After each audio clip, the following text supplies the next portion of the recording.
plans like this are in place for Negril. And in fact, we have already started to execute some of the short-term plans, which includes the decalcifying of one of the mains, which should be completed today, which would, for the Great River, which will increase the capacity of that system, the throughput of the pipes, by taking out the debris that has calcified in the pipes, would give the pipes greater capacity.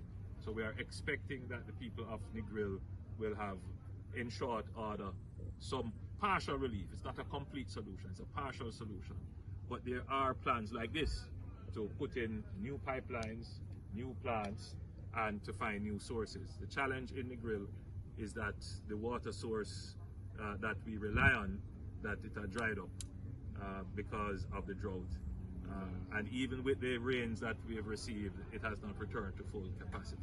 So weather variability is having an impact, and we are going to have to find a way to mitigate that by making some long-term capital investments in Negril. I know this is not much comfort for the people of Negril, but it should give some hope that the situation will be addressed. Certainly the people of Runit who are here, they're going to see the benefit very shortly, and the people of Mandeville are going to see the benefit. But I just thought I'd put all of this into context. They've started to see the benefit. They've started to see the benefits already. That right across Jamaica, billions of dollars are being invested in the water infrastructure.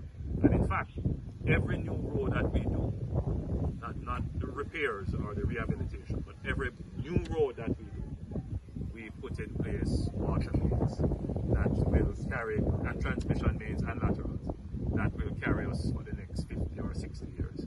So we are building and investing in our water infrastructure to mitigate against climate change, to build resilience in it, and to serve our growing population.